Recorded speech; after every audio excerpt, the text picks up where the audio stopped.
সান্তাহারা railway স্টেশনের পাশেই এই স্বাধীনতা চত্বরটি অবস্থিত। এটা বেশ দারুণ একটা জায়গা। এখানে একটা ব্যানার আছে যে সাধারণ সম্পাদকে বগুড়া জেলা মহিলা দলের। তো এটা এখানে আমি যাব হচ্ছে কিনা আপনার আর হিলি স্থলবন্দরের ওইদিকে। তো ওইদিকে আমি আপনাদেরকে নিয়ে যাব। তার আগে আমি আপনার এই সান্তহারা স্টেশনের আশপাশ যে এলাকাটা আছে এটা একটু আপনাদেরকে দেখাবো। চলো।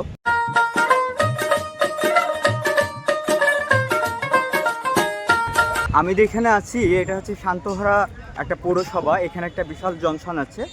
আমি সেই জনসনে এখন যাচ্ছি। আর এই একটা বিশেষ জিনিস হচ্ছে এই যে এই সান্তহারা পৌরসভাটা অবস্থিত হচ্ছে কিনা বগুড়া জেলার ভিতরে। আর এর আশপাশে অনেক পুরাতন স্থাপনা আছে। সান্তহারা রেলওয়ে স্টেশনের একটি গুরুত্বপূর্ণ বিষয় হচ্ছে এটা রাজশাহী বিভাগের বগুড়া জেলার আলমদিঘি উপজেলার একটি পৌরসভা, যার মাঝখান দিয়েই এই রেলওয়ে স্টেশনটি অবস্থিত হয়েছে।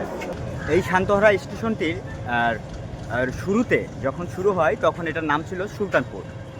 1948 সালে এটার সান্তহারা নামে পরিচিত করা হয়। এই স্টেশনের সবচাইতে সুন্দরতম দৃশ্য হচ্ছে এটার 4টা প্ল্যাটফর্ম আছে এবং এখান থেকে আপনার উত্তরবঙ্গের সমস্ত ট্রেন এখান থেকেই মোটামুটিভাবে পাওয়া যায়। আমার ওই দুই ভাই বলছে ভাই বিগ ফ্যান। তো এই যে ঘোরাঘুরির মধ্যে সবচেয়ে অন্যতম বা একটা অভিজ্ঞতা শেয়ার করি, যেটা হচ্ছে কিনা আপনার খাবার দাবারের দিক নির্দেশনা থাকবে না। যখন আপনি ঘুরতে বের হবেন তখন আপনি সঠিকভাবে কখন খাবেন কখন কি করবেন এটার একটা প্ল্যান থাকবে না। আর যদি প্ল্যান করেন তাহলে অবশ্যই মনে রাখবেন যে আপনার ঘোরার মধ্যে সেই ধরনের আনন্দ আপনি পাবেন না, কারণ সময় আপনার গতিতে চলে না।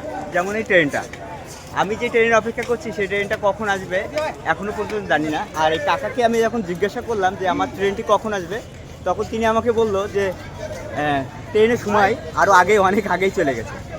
বাস্তব অভিজ্ঞতা শেয়ার করতে গেলে দেখা যাচ্ছে যে বাইরের যে জীবনটা সেটা সম্পর্কে যদি আপনাদেরকে একটু বলি, যে বাইরে যে রেলওয়ে স্টেশনগুলো আমি ঘোরাঘুরি করি, এই রেলওয়ে স্টেশনটায় ব্যাপক পরিমাণ মানে মানুষের এই একটা মানুষ আমারও পরিচিত না, আমার একটা মানুষও কোনো পরিচিত না, কিন্তু অনেক মানুষের সমাবেশ হচ্ছে কিনা এই রেলওয়ে স্টেশনে হয়। রেলওয়ে স্টেশনের সবচাইতে দুঃখজনক বিষয় যেটা হয় সেটা হচ্ছে আপনি যাদেরকে দেখবেন তারা সবাই অনেক ব্যস্ত। আর এই রেলওয়ে স্টেশনে যারা স্থায়ীভাবে আশেপাশে থাকে তারা হয়তোবা কিছুটা সময় পার করতে চায়, আর এই সময়টা শুধুমাত্র মানুষজনের ভিতরে পার করতে চায় বলেই রেলওয়ে স্টেশনটা আসে। আর রেলওয়ে স্টেশনগুলো যেহেতু অনেক পুরাতন হয় সেহেতু মানুষের একটা মনের দিক থেকে চাহিদা কিন্তু থেকেই যায়। আমি যে রেলওয়ে স্টেশনে এখন দাঁড়িয়ে আছি এই রেলওয়ে স্টেশনটার প্রথমে শুরুতে নাম ছিল সুলতানপুর। তারপর 1948 সালে আপনার এটাকে আপনার কী নাম বলে সান্তহারা। 1948 সালে এই সান্তহারা নামটি বগুড়া জেলায় পৌরসভার নাম কেন্দ্রিক একটা স্টেশনে নাম রূপান্তরিত করা হয়।